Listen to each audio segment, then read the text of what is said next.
Hi everyone, my name is Anuj Jindal. I welcome you to this session.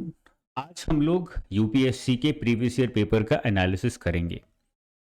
YouTube पे already 2024 UPSC previous year paper economy section का analysis available है. You can watch it there. आज मैं today I want to analyse 2023 paper. Now why this analysis? सबसे पहले वो समझना जरूरी है बहुत briefly. If you are an aspirant who's beginning his or her preparation of civil services, सबसे important हो जाता है previous year paper. Even if you spend more than a month on just analyzing and going through all the questions of previous year papers, believe me, as an experienced educator I can tell you, as an experienced mentor I can tell you, it's going to work wonders in your preparation. बहुत सारे students हैं who are very capable in their preparation, who are very smart, very intelligent, but just because they are not aware about this. उनको पता ही नहीं है कि यार previous year papers का इतना डेप्थ में एनालिसिस हम कर सकते हैं, उतना रेगुलर एनालिसिस हम कर सकते हैं, उतना लंबा एनालिसिस हम कर सकते हैं. Just because they are not aware about this, they end up not doing it at all. और क्योंकि वो इस एनालिसिस को नहीं करते हैं, they end up studying a lot more things than they would naturally or otherwise.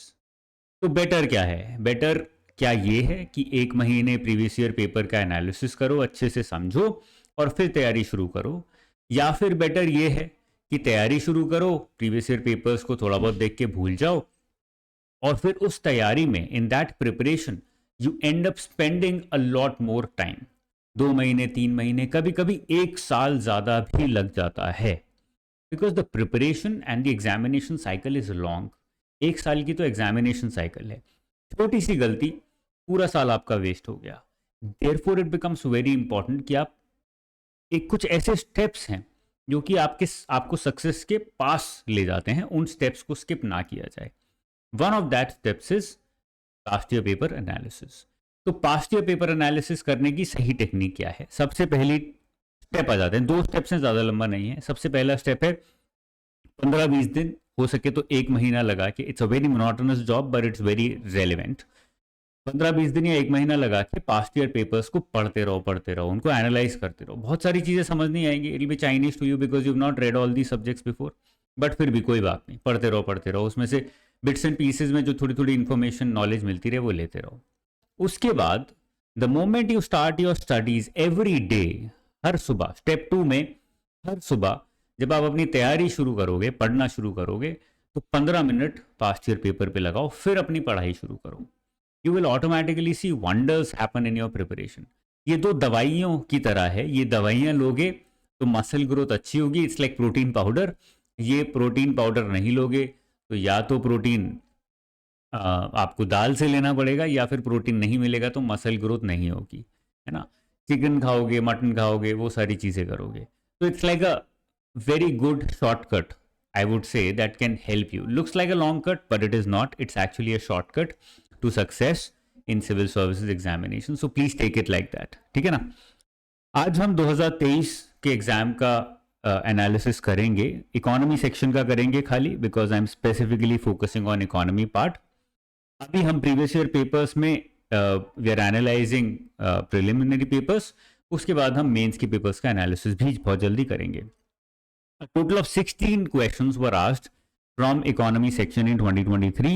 Total 100 में से 16 out of 100, 16 questions came from economy alone, जो कि काफ़ी बड़ा नंबर है. 16% is big. 9 से 10 सब्जेक्ट्स हैं तो 16% काफ़ी बड़ा हो जाता है. I have divided, for your understanding comfort, for my understanding and comfort, I have divided entire economy in these 7 parts. तो प्रीवियस ईयर पेपर की जो मेरी बुक है उसमें भी मैंने इन 7 पार्ट्स में डिवाइड किया है. चैप्टर्स बहुत ज़्यादा हैं, दे कैन बी 30+ चैप्टर्स, बट ये 7 डिफरेंट पार्ट्स हैं. क्यों 7 पार्ट्स? अगर मैं 30 चैप्टर्स में डिवाइड कर देता सब कुछ, तो आपको रियलाइज होता कि यार let's say chapter number 2 is schools of economic thought. अब इस चैप्टर में तुम देखोगे यार पिछले 10 साल से क्वेश्चन ही नहीं आया है, but that doesn't mean that this chapter is completely unimportant, because schools of economic thought is strongly related with national income, strongly related with growth and development. तो ये सारे कनेक्टेड हैं. तो अगर एक चीज पढ़ोगे दूसरी नहीं पढ़ोगे, you will feel that gap in the examination. इसलिए कुछ चैप्टर्स को कंबाइन करके एक पार्ट बनाया गया है. So total of 7 parts. A very good emerging trend you will see in the past year papers in the last 2-3 years is that 2.1 and 2.2 यहाँ से questions normally बहुत कम आ रहे हैं या फिर नहीं आ रहे हैं. जैसे कि यहाँ भी देख सकते हो, in 2023 not even one question was asked from these two areas. So you can cover them later also. जब अपनी इकोनॉमी की तैयारी शुरू करोगे तो जरूरी नहीं है सबसे पहले यही पढ़ो. बुक्स में सबसे पहले यही होता है, but you don't have to read that because now you know you're smarter than others कि यार सबसे इंपॉर्टेंट 2.5 और 2.6 हैं, तो पहले ये वाले चैप्टर्स पढ़ते हैं, पहले ये वाले पार्ट्स कवर करते हैं, then I will come to these parts of national income, economic thought, growth and development, पूरे इंडियन इकोनॉमी की हिस्ट्री 1947 टू 1991 वाली, उसको इतना ज़्यादा रेलेवेंस नहीं देता हूँ because questions are not coming anyways from that area. That is how you can study smarter but by understanding and analysing previous year papers. You getting me? That is the objective of past year paper analysis. ये analysis आपको बहुत सारी चीजें सिखाता है, बहुत smart बनाता है. ओके, 2.3 से 2.7 तक देयर हैव बीन क्वेश्चंस. 2.3 में मेजर फोकस था रिफॉर्म्स पे एंड इंडियन इकोनॉमी पोस्ट 1991, जिसमें ज्यादा क्वेश्चंस आए हैं एग्रीकल्चर और इंडस्ट्री से. That is why I mentioned here current affairs. तो ये थोड़ा करंट अफेयर्स बेस्ड क्वेश्चंस आ रहे हैं बिकॉज ये पूरा 1991 से आज तक की इंडियन इकोनॉमी हो गई. 3 क्वेश्चंस, तो करंट अफेयर्स की रेलेवेंस अच्छी खासी है. 1 question from Indian tax system, public debt, fiscal policy, जितना भी रेवेन्यू कलेक्शन से कनेक्टेड है वो सारा हमने 2.4 में डाला है. यहां से एक क्वेश्चन आया था, धीरे धीरे यहां से भी questions have started coming from this area, पहले नहीं आया करते थे इतने.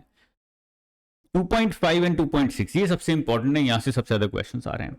ये तो हो गया 2.5 पूरा हो गया हमारा करंट अफेयर्स जो वहां पर भी था, उसके अलावा जितना भी करंट अफेयर्स बनता है, and all kinds of different social issues which are plaguing our country. और यहाँ पे फोकस ज्यादा रहता है गवर्नमेंट स्कीम्स के ऊपर. तो गवर्नमेंट स्कीम्स को यूज करके बड़े हाई क्वालिटी क्वेश्चंस यहाँ पे बनाए जाते हैं. 5 questions were asked only from 2.5 portion. इस पार्ट में से काफी पूछे गए थे. 2.6 is a new emerging area जहां से पहले क्वेश्चंस नहीं आया करते थे. Role of Indian banks in RBI in development process. So banking, finance, regulation, inflation, regulatory bodies like RBI, SEBI, इनमें से क्वेश्चंस आने लगे हैं. So 6 questions were asked which is a very big number. ठीक है ना, ऑलमोस्ट 40% क्वेश्चंस यहीं से आ गए खाली. तो काफी बड़ा पोर्शन है, इसको स्किप नहीं कर सकते, इसको इग्नोर नहीं कर सकते अब, और इसको ढंग से कवर करना जरूरी है. 2.7 इज द लास्ट वन जहां पे बेसिक्स ऑफ इकोनॉमिक्स, जिसमें माइक्रो इकोनॉमिक्स, मैक्रो इकोनॉमिक्स दोनों मर्ज हो जाते हैं कई बार, वहां से क्वेश्चंस पूछे गए हैं. वहां से हमेशा हम देख रहे हैं पिछले in the last 2-3 years 1 question is being asked every year. 1, sometimes 2, sometimes 1, sometimes 2. This might increase also in the future because they're laying more importance on the conceptual clarity of economics and not just Indian economy. दोनों चीज पे focus कर रहे हैं वो. ठीक है, तो ये हमने समझ लिया है. Let us start our analysis in this session. पहले 2.3 में हमने देखा था देयर वर 3 क्वेश्चंस. सबसे पहला क्वेश्चन उठाते हैं 2023 में जो पूछा गया था. The question was you will also simultaneously learn through me कि किस तरह से एनालाइज किया जाता है पेपर को जब आप खुद पढ़ते हैं क्वेश्चंस को. Which of the following best describes the concept of small farmer large field? अब देखो बहुत सारे क्वेश्चन ना लॉजिकल होते हैं, हर कुछ सारी चीजें पढ़ के नहीं होती हैं. जैसे कि there is a very good saying I would say our understanding of the real India is that rural India में जो लोग गरीब हैं, पढ़े लिखे नहीं हैं, इलिटरेट हैं, they might not be educated but they are not unaware. उनको नॉलेज हो सकता है बुकिश नॉलेज ना हो बट उनकी अवेयरनेस बहुत हाई होती है, कॉमन सेंस बहुत अच्छा होता है. यहाँ पर भी आपको कॉमन सेंस या लॉजिक लगाना था. स्मॉल फार्मर लार्ज फील्ड नाम से काफी क्लियर हो रहा है, नहीं भी पढ़ा है तो भी तुक्का लगा के पहुंच सकते हो, लॉजिक लगा के पहुंच सकते हो सही आंसर तक. ऑप्शंस हैं, ये पूछा है we have to describe the concept. What is this concept about? First option resettlement of a large number of people uprooted from the large cultivable land. अब लार्ज कल्टिवेबल लैंड तो हो ही नहीं सकता, स्मॉल फार्मर की बात हो रही है, एलिमिनेट कर दिया. Option number 3 many marginal farmers in an area together make a contract with a corporate body and surrender their land to the corporate body for a fixed term. कोई भी surrender नहीं करेगा अपना land this is not logical, आज तक नहीं हो पाया तो अब कैसे होगा, ये भी हमने एलिमिनेट कर दिया। बी और डी बचे हमारे। Many marginal farmers in an area organize marginal farmers, organizing themselves into groups similar to farmer producer organizations and synchronize and harmonize selected agricultural operations. काफी सही लग रहा है, हो सकता है।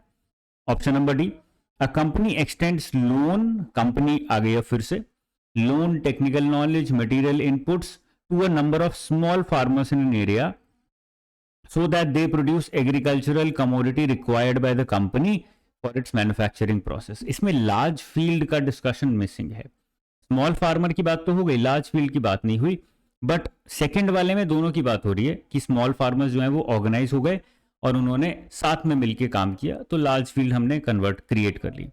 तो ऑप्शन बी ज्यादा क्लोज बनता है इस तरीके से। And because corporatisation of agriculture could not happen, because जो भी एग्री रिफॉर्म्स आने वाले थे they could not take place, they could not materialise, तो हम डी को भी एलिमिनेट कर सकते हैं। That is how you can come to the right answer by sheer common sense also. Now the beautiful part is here. This is where the beautiful part starts. मैंने हर एक question के answer को 4 parts में divide किया है, knowledge, common sense, elimination and smartness. Smartness is futuristic in nature because यहाँ पे I want to tell you through the point of smartness what do you learn from this question, what do you take away from this question. क्या आप अपने घर ले जा रहे हो, क्या आपने इससे सीखा है that you can apply in your upcoming examination from this question, that is the point of smartness. और knowledge, common sense, elimination trick or postmortem analysis of this question through which you can understand कि यार मुझे exactly किस तरह से पढ़ना चाहिए था, किस तरह से आई could have answered this question. Okay, यहाँ पर एफपीओ कनेक्शन है, मैंने कॉमन सेंस में लिखा है, तो एफपीओ अगर पढ़ा होता तो बेटर होता, आंसर करना थोड़ा आसान हो जाता। एलिमिनेशन ट्रिक मैंने आपको एक्सप्लेन कर दी किस तरह से काम कर रही थी, सेम चीज यहां पर लिखी है। नॉलेज में मैंने आपको नॉलेज मतलब knowledge aspect of what small farmer large field initiative is, उसके बारे में बात करी गई है। तो it tries to target this economies of scale and lack of bargaining power in the supply chain. If you not aware about this you can read about this as well, that is what you take away from these 4 different analysis points. कि यार अगर मैंने question पढ़ भी लिया, I might not B aware about what is this economy of scale, what is economy of scale, bargaining power supply chain में कम किसके पास होती है, क्यों होती है। Let's try and Google it and read about it. Chat GPT भी करोगे तो काफी कुछ मिल जाएगा। So that is how you can learn from every question, क्योंकि क्वेश्चन अब स्मॉल फार्मर लार्ज फील्ड से नहीं आएगा, but they can be a question from this economies of scale, they can be a question from the lack of bargaining power in supply chain towards small farmer, small and marginal farmers. तो ये सब सीखने को यहाँ पे हमें मिलेगा, ठीक है ना। लेट्स मूव फॉरवर्ड, अदरवाइज बहुत लंबा हो जाएगा discussion. Question number 2, there are 3 statements you have to figure out which are the correct ones. The government of India provides MSP for Niger, which is a seed. Niger is cultivated as a kharif crop. Some tribal people in India use Niger seed oil for cooking. अब ये question देखते समझ आ गया यार, ये pure knowledge based है। If I'm not aware about MSP से in fact हर साल क्वेश्चन आ रहा है। If I'm not aware about everything about MSP, then I cannot say whether it is correct or not. I don't know whether Niger is cultivated as a kharif or a rabi crop, and I don't know whether tribal people in India use Niger seed oil for cooking or not. तो शायद तुमको नहीं पता है, you might as well not answer it. You cannot answer every question. और यहाँ पर same चीज लिखी हुई है कि फोकस एलिमिनेशन ट्रिक पे नहीं हो सकता है। यहाँ पे देखो मैंने भी एलिमिनेशन ट्रिक पे सब कुछ हटा दिया, कुछ है ही नहीं एलिमिनेशन करने के लिए। कॉमन सेंस में द ओनली टेक अवेज कि एमएसपी न्यूज में हमेशा रहता है, एमएसपी से रिसेंटली क्वेश्चंस भी आ रहे हैं, तो एमएसपी को ढंग से पढ़ के चले जाइए। स्मार्टनेस में यहाँ पर फ्यूचर के लिए और क्या मैंने टेक अवे लिया कि एग्रीकल्चर करंट जो है उसको ढंग से पढ़ो। एग्रीकल्चर करंट अफेयर्स से क्वेश्चंस रेगुलरली आ रहे हैं, they are being asked regularly in the examination.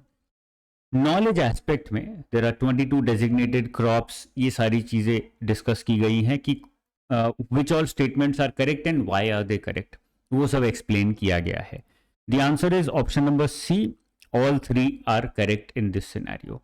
उसका एक्सप्लेनेशन नॉलेज में दिया गया। I don't want to get into that because I am not teaching you right now, I am teaching you the skill of analysing previous year papers rather than directly teaching you previous year papers, ठीक है ना, वो समझना जरूरी है।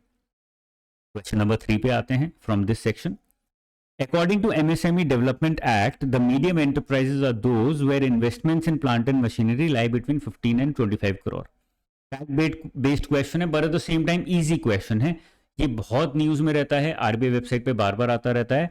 What is the division of classifying micro, small and medium enterprises in terms of investment and in terms of turnover?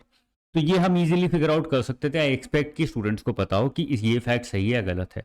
In fact ये fact गलत है, ये हमें पता लग सकता था, बट नॉलेज के बेसिस पे पता लगेगा, इसमें कोई लॉजिक नहीं लगेगा. All bank loans to MSME qualify under priority sector. यहां पे कंफ्यूजन स्टूडेंट्स को हुआ था. स्टूडेंट्स वर थिंकिंग कि यार ऑल वर्ड यूज किया है which is an extreme statement, word used in a statement, तो शायद ये इनकरेक्ट होगा. But that would be a incorrect elimination trick. हमेशा ये एलिमिनेशन ट्रिक काम नहीं करती है, तो प्लीज इसको यूज ना करें. यूट्यूब पे जो आपको ये सब बता रहे हैं वो फ्रॉड है, एक्चुअली गलत है. It doesn't work all the time. It work sometimes but it doesn't work all the time. तो look at a statement from the perspective of the statement alone. ये ना सोचिए कि ऑल डाल दिया, ओनली डाल दिया तो इनकरेक्ट है, हटा दो इसको, वो तुक्के मत मारो, ठीक है ना. All bank loans to MSME qualify under priority sector. If you have read about priority sector lending, you would know कि माइक्रो स्मॉल मीडियम एंटरप्राइजेस के लिए 18% हमने क्लासीफाई किया हुआ है, उतना देना है.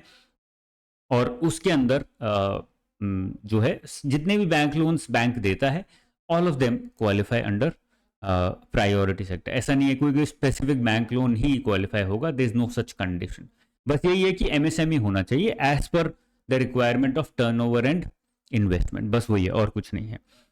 तो इसके बेसिस पे आंसर हमारा हो गया 2 only is correct, 1 is incorrect. तो ये भी नॉलेज बेस्ड था, इसीलिए कॉमन सेंस देखो हमने डाला है नॉट एप्लीकेबल.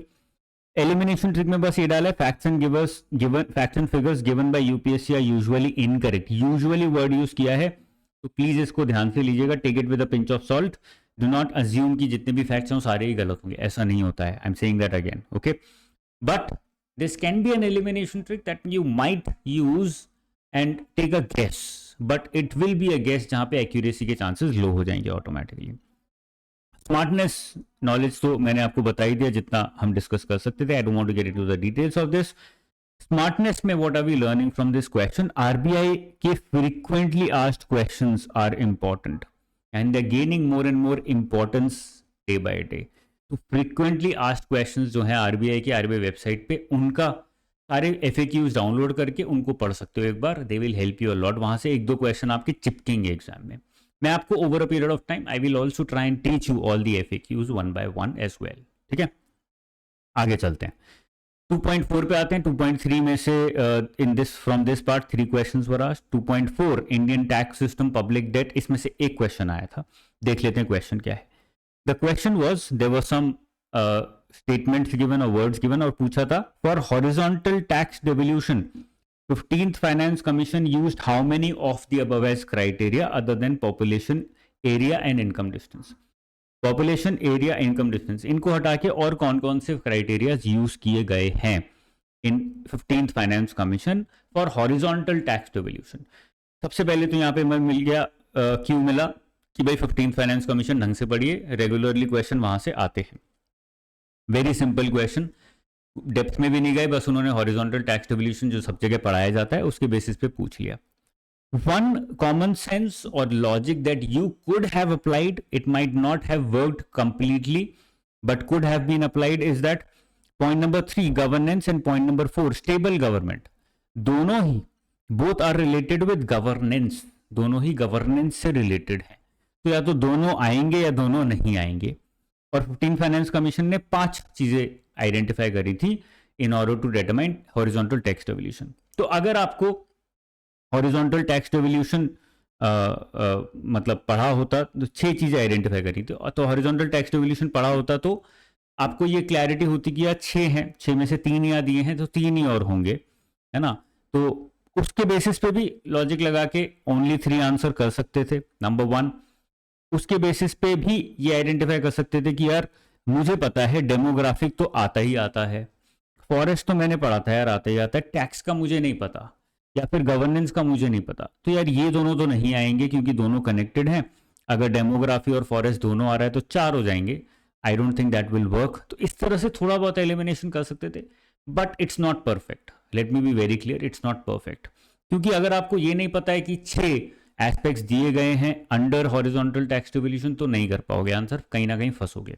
ओके, तो it's a more knowledge based question, थोड़ा सा एलिमिनेशन इधर उधर लग रहा है but not very strong. So I would not recommend कि जबरदस्ती उसमें एलिमिनेशन घुसाया जाए। यहाँ पे सेम चीज लिखिए, कॉमन सेंस में finance commission has been recently in news, frequently also in been news, तो आपको पढ़ना चाहिए वो डिटेल में।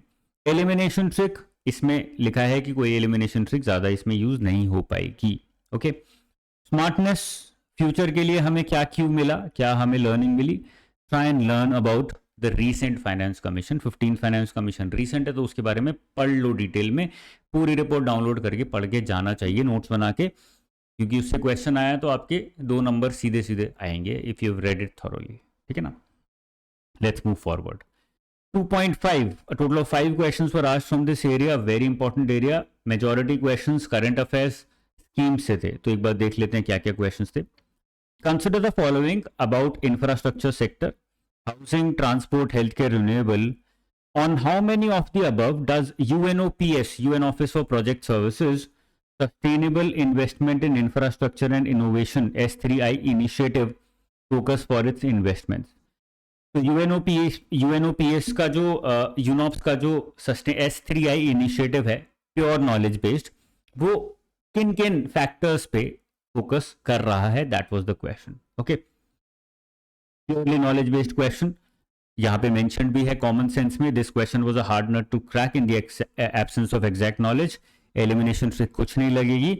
यहां से हमें क्या क्यों मिलता है, यहाँ पे स्मार्टनेस ज्यादा जरूरी है क्योंकि क्वेश्चन डिफिकल्ट है, we all know about that.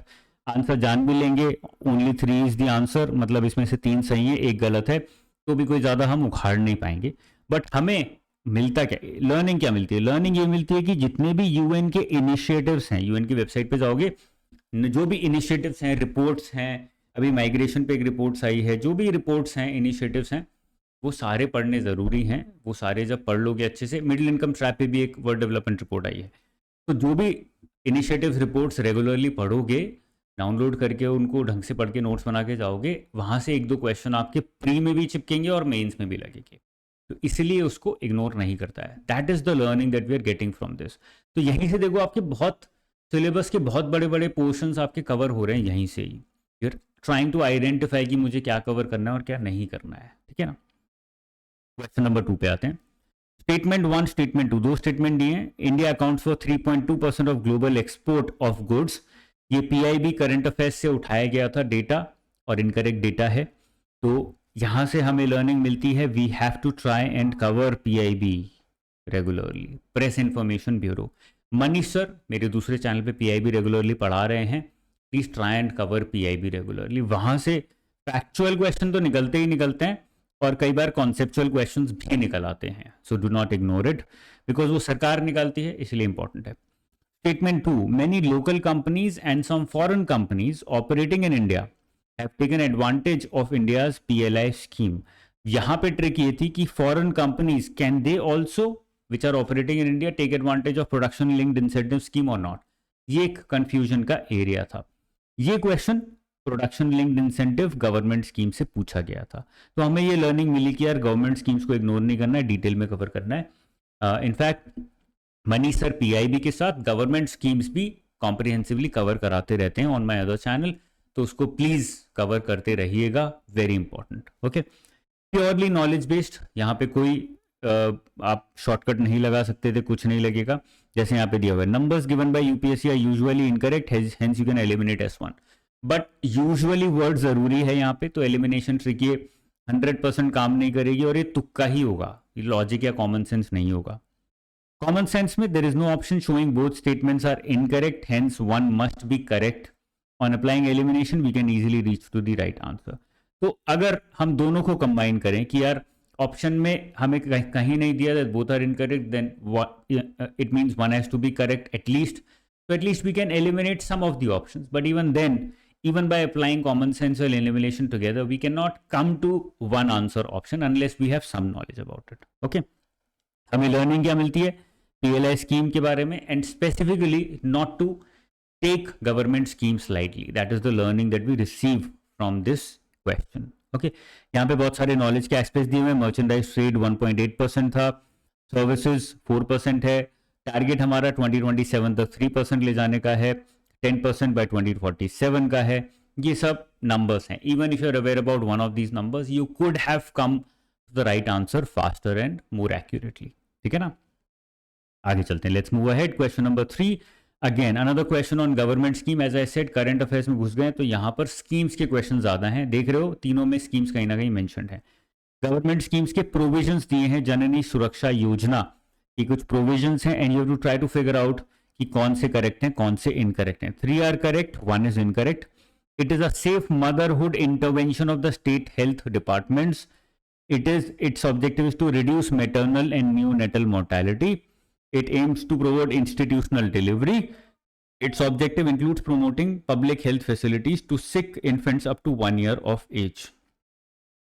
ये सारे पॉइंट दिए हुए हैं. इसमें भी ज्यादातर एलिमिनेशन कॉमन सेंस नहीं लगा सकते थे. UPSC generally don't ask state specific schemes. ये एक एलिमिनेशन ट्रिक है छोटी सी, but even then elimination trick as I said do not work always. कभी कभी काम करती है. जैसे यहाँ पे state health departments word use किया है. It is a safe motherhood intervention of the state health departments. But ये स्टेटमेंट इटसेल्फ इज इनकम्प्लीट. तो हम नहीं कह सकते कि, क्योंकि because UPSC CSC does not normally are state schemes, so this would be incorrect. Because इसका मतलब ये नहीं है कि ये स्टेट स्कीम है. इसका मतलब ये है कि state health departments are involve in providing this motherhood intervention. तो ये इनकरेक्ट स्टेटमेंट है, but at the same time इसको कंप्लीटली इनकरेक्ट डिक्लेयर कर देना then and there was very difficult. Because Janani Suraksha Yojana is a part of national rural health mission. इसलिए हमने assume किया या फिर एलिमिनेट किया कि फर्स्ट वाला हमारा इनकरेक्ट है. सेकंड, थर्ड, फोर्थ हमारे तीनों करेक्ट हैं. यहां से लर्निंग क्या मिलती है? Flagship schemes of government of India are important for the examination. तो स्कीम्स को मिस नहीं करना है, स्कीम्स को हमें इग्नोर नहीं करना है. Question number 4, again from government schemes, anaemia मुक्त भारत स्ट्रैटेजी. यहां पे लगा सकते थे एलिमिनेशन लॉजिक. यहां पे बड़ा इजी था अगर क्वेश्चन ध्यान से पढ़ा होता. एनीमिया की बात हो रही है. एनीमिया कैसे होता है? आयरन डेफिशिएंसी से. यहां पे जो पॉइंट नंबर 4 है, यहां पे क्या दिया हुआ है? It addresses non nutritional causes of anaemia in endemic pockets with special focus on malaria, haemoglobinopathies and fluorosis. तो यहां पर non nutritional causes of anaemia पे फोकस है, but at the same time जो और पॉइंट्स हैं वहां पर सप्लीमेंट की कहीं ना कहीं बात हो रही है. जैसे यहां पर पॉइंट नंबर 1 देखोगे तो कैल्शियम सप्लीमेंटेशन की बात हो रही है, बट एनीमिया होता है आयरन डेफिशिएंसी थे. तो हमें समझ आ गया कि हाँ यार, कैल्शियम सप्लीमेंटेशन की बात हो रही है, तो ये तो इनकरेक्ट ही हो गया हमारा, है ना.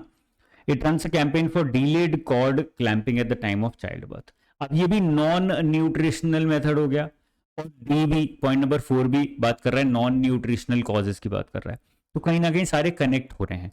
पीरियोडिक डी वार्मिंग की बात हो रही है, वो भी नॉन न्यूट्रिशनल इनिशिएटिव हो गया या स्टेप हो गया. तो तीनों कनेक्ट हो रहे हैं. बट फर्स्ट वाला जो है वो फैक्चुअली इनकरेक्ट लग रहा है, बिकॉज कैल्शियम की बात कर रहा है, बट एनीमिया में तो आयरन पे फोकस होता है. अगर इतना पता था, if you are aware about this, you could have eliminated some of the options. उसके बेसिस पे फर्स्ट तो मैं एलिमिनेट कर देता, और फिर मैं इन तीनों को कनेक्ट करके I could have come to the right answer, which is option number C. Only 3 are correct, 1 is incorrect, जो फर्स्ट वाला है. इस तरह से लॉजिक लगाया जा सकता है. रिमेंबर, हर एक क्वेश्चन में वो अपॉर्चुनिटी नहीं मिलेगी. सोचोगे one size fit all approach चलेगी, तो नहीं चलेगी. कहीं कहीं अप्लाई करेगी, कहीं अप्लाई नहीं करेगी. इस तरह से स्कीम्स में भी, नॉलेज बेस्ड क्वेश्चंस में भी कभी कभी लॉजिक लगा पाओगे, कभी कभी कॉमन सेंस यूज कर पाओगे, और वो वही स्किल डेवलप करनी है. ठीक है ना. That is the biggest learning from this question. उसके बाद सेकेंड लर्निंग हमारी आ जाती है कि गवर्नमेंट स्कीम्स को इग्नोर ना करें. 400, 500, 600 जितनी भी स्कीम्स बनती हैं सबको कवर करने की कोशिश करें. ठीक है, आगे चलते हैं. Question number 5, again on self help group से तो स्कीम नहीं बोलेंगे, बट ये थोड़ा सा बैंकिंग में जाने लगे अब हम. Self help group programme was originally initiated by state bank of India by providing micro credit.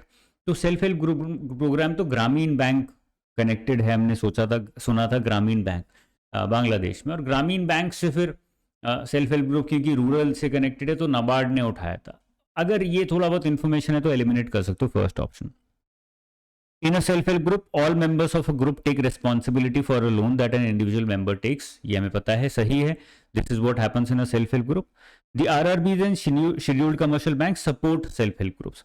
अब ये बहुत जेनरिक स्टेटमेंट है तो इसको इनकरेक्ट डिक्लेयर करना बड़ा मुश्किल है। And they actually support self-help groups. Otherwise, how will they work? How will they be successful? How will they take loans? From where will they take loans? RRBs in fact ज़्यादातर self-help groups को ही loan देते हैं rural area में। तो point number 2 और point number 3 हमें काफी सही लग रहा है। इस तरह से एलिमिनेट करके you could have come to the right answer. Although I would clarify कि यहाँ पे नॉलेज भी यूज हो रही है, खाली नॉलेज के बिना तो आप नहीं करोगे, बट नॉलेज के साथ लॉजिक दोनों को कंबाइन करके थोड़ा बहुत आप आंसर के पास जा सकते थे। Okay, what is the learning from this question? Explore the support provided by RRBs and scheduled commercial banks to self help groups, number 1। Secondly, जितने भी micro credit micro finance institutions के प्रोग्राम्स हैं या उनके बारे में इंफॉर्मेशन है वो पढ़ लीजिए। तो बैंकिंग में माइक्रो क्रेडिट, जैसे for example right now micro finance institutions are under stress and lot of banks have stopped giving loans to micro finance institutions for on lending. तो वो सब कनेक्ट हो जाता है फिर, because that is happening now and there have been questions from micro finance. तो हो सकता है फ्यूचर में in the next year the problems that we are facing right now there might be a question from that area. ठीक है ना, ये हमें लर्निंग यहाँ से मिल गई। 2.6 पे आते हैं डायरेक्टली, role of Indian banks and RBI in development process, inflation, financial market, regulatory bodies, ये सारे इस पार्ट के अंदर आ जाते हैं। टोटल ऑफ 6 क्वेश्चंस पर asked. The first question was from InvITs and REITs। Now InvITs and REITs are investment vehicles which are emerging in India. And तो हमें लर्निंग जो मिली, जो मैंने यहाँ पे मेंशन करी है कि आपको try and read more and more about the emerging as well as the conventional investment vehicles in India, whether it is bonds, whether it is equity, whether it is hybrid vehicles or hybrid instruments, mutual funds। तो इन सब के बारे में थोड़ा थोड़ा पढ़ते रहिए, वहां से क्वेश्चन आ रहे हैं। And also the tax changes that are happening specifically in the financial markets, securities transaction tax change हो गया, जीएसटी के क्या रूल्स हैं, एटसेट्रा एटसेट्रा। बहुत सारे टैक्स चेंजेस हो रहे हैं regularly, be aware about them, वहां से भी क्वेश्चंस बनाए जा रहे हैं। तो these 2 areas are being picked up by civil services UPSC very regularly nowadays. Okay, there were 2 statements, very specific statements, जहां पे नॉलेज नहीं होती तो ज्यादा कोई आप एलिमिनेशन अप्लाई नहीं कर सकते थे। नॉलेज एस्पेक्ट मैंने यहाँ डिस्कस किया है, आप पढ़ सकते हैं बाद में भी। In the recent budget the government proposed various taxation changes related to REITs and InvITs।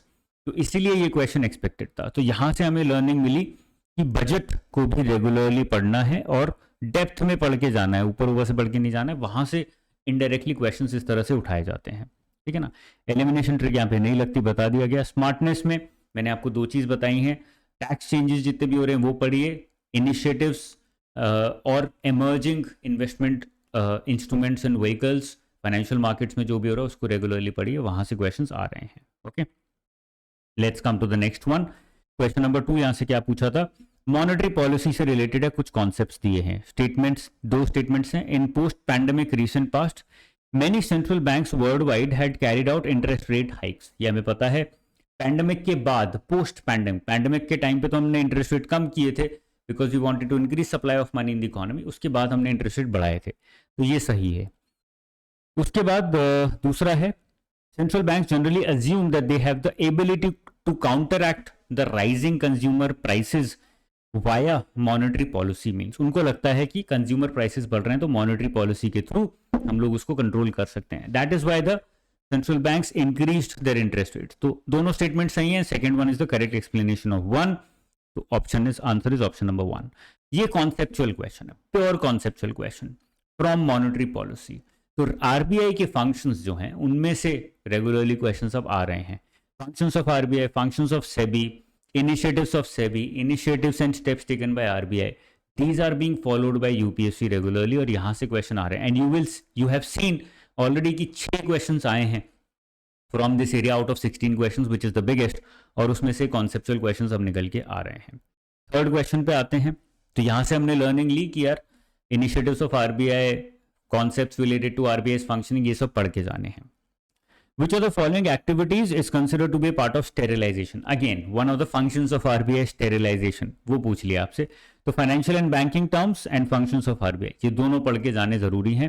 Financial and banking terms के लिए I am thinking of starting with something. हो सकता है बहुत जल्दी स्टार्ट कर पाऊँ, बट आई वुड रिकमेंड सारे स्टूडेंट्स फाइनेंस एंड बैंकिंग की एक डिक्शनरी आती है ऑक्सफोर्ड की, उसको रखें और उसको रेगुलरली पढ़ते रहें, वहां से क्वेश्चंस बनते हैं. Okay. Which of the following activities of RBI is considered to be a part of sterilization? Conducting OMOs, oversight of settlement and payment, debt and cash management, regulating functions of non-banking financial. You know, sterilization is a part of open market operations. Purely knowledge-based question. अगर नहीं पता है what is sterilization, how does it function, तो नहीं answer कर पाओगे. ज़्यादा दिमाग लगाने की जरूरत भी नहीं है. लर्निंग इंपॉर्टेंट है, एलिमिनेशन ट्रिक कुछ नहीं है. लर्निंग यहाँ पे है read about finance and banking terms, read about functions of RBI. Question number 4, again from the basics of financial markets. देख रहे हो फाइनेंशियल मार्केट्स बैंकिंग से कितने क्वेश्चंस बन रहे हैं. Consider following markets, government bond, call, treasury money, stock market, और यहां से पूछा है कैपिटल मार्केट में क्या क्या आता है. अब capital market long term market है, ऐसे ही हमारी शॉर्ट टर्म मार्केट है, मनी मार्केट बोलते हैं जिसको. फिर प्राइमरी मार्केट, सेकेंडरी मार्केट, दो डिविजन्स और हैं. तो कैपिटल मार्केट में लॉन्ग टर्म मार्केट हो गई. कॉल मनी एंड ट्रेजरी दोनों ही मनी मार्केट है, शॉर्ट टर्म मार्केट है, दोनों एलिमिनेट हो सकती हैं. हमारा आंसर हो गया 2 are correct, government bond market and stock market. Again basics of financial markets नहीं पता है, नहीं आंसर कर पाओगे, फंस जाओगे. एक और लर्निंग, गवर्नमेंट सिक्योरिटीज के एरिया में बहुत अपडेट्स हो रहे हैं, RBI taking a lot of initiatives, उनको पढ़ना जरूरी है रेगुलरली, वहां से क्वेश्चंस बन सकते हैं. ठीक है ना. आगे चलते हैं. Question number 5, with reference to CBDC, central bank digital currency. अब ये बड़ा इंटरेस्टिंग क्वेश्चन है क्योंकि CBDC is not just related to India. China भी अपनी सीबीडीसी निकाल रहा है, बहुत सारी कंट्रीज निकाल रही हैं, तो सबकी अवेयरनेस होना जरूरी है. Because the second question that was asked is a feature of Chinese CBDC, not Indian CBDC. वहां पर चाइनीज सीबीडीसी में there is a condition, they have the ability to include a condition to program it in the CBDC कि यार ये इतने time तक ही active है, उसके बाद इनएक्टिव हो जाएगी, कूपन की तरह हो गया. इंडिया में ऐसा अभी नहीं है, इंडियन सीबीडीसी में ऐसी कोई कंडीशन नहीं है. तो ये हमने चाइनीज सीबीडीसी से क्वेश्चन उठा के पूछा है. तो they are not just limiting to Indian initiatives, global भी थोड़ा सा उठा लेते हैं. न्यूज ऑन फिनटेक, लर्निंग क्या है, जो भी फिनटेक से रिलेटेड न्यूज आ रही हैं उसको रेगुलरली पढ़ना जरूरी है, वहां से क्वेश्चंस बनते हैं और एग्जाम में पूछे जाते हैं. ठीक है ना. आगे चलते हैं. Question number 6, in the context of finance the term beta refers to. अब मैं बीटा आपको समझा दूंगा, उसको कोई पॉइंट नहीं है. यहां से लर्निंग बड़ी इंपॉर्टेंट है. जितने भी 4 ऑप्शन है, चारों options, all the 4 options are different definitions of different terms. First option is the definition of arbitrage. Second is the definition of hedging. Third is the definition of type of risk in banking. ऐसे systemic risk होता है, systematic risk होता है. Beta is a systematic risk, not a systemic risk. And fourth is the definition of beta itself. तो इससे क्या learning मिलती है कि डिफरेंट फाइनेंस टर्म्स हैं, जो ऊपर भी हमने देखे थे इंपॉर्टेंट, मैंने बोला था आपको कि वो डिक्शनरी रखिए, उसको पढ़ते रहिए. वो टर्म्स से क्वेश्चन पूछा जा रहा है. That is a new development. ये पहले नहीं होता था यूपीएससी में, अब होने लगा है. So that is the biggest learning that we're getting from this. Okay, let's come to the last question, which is from point number or part of 2.7. जो last part है, demand and elasticity of demand, micro economics पे focused है ये वाला. Question क्या है? Consider the investments in the following assets. ये assets में अगर किसी कंपनी ने इन्वेस्ट किया है तो इसमें से intangible investment क्या होगी? अब ये एक्चुअली अकाउंटिंग का क्वेश्चन है, तो I don't expect non commerce students to be aware about it. But startups के एरिया में बहुत डेवलपमेंट्स हो रही हैं, बहुत सारे नए नए सीरीज भी आती हैं. ठीक है ना. शार्क टैंक इंडिया भी आ गया है, तो आई थिंक उससे इंस्पायर होके एक बेसिक क्वेश्चन बनाया है कि टैंजिबल इंटैंजिबल इन्वेस्टमेंट्स में क्या डिफरेंस होता है, टैंजिबल इंटैंजिबल एसेट्स में क्या डिफरेंस होता है. And it is a part of purely a part of business operations. So I don't expect you to read specifically about it.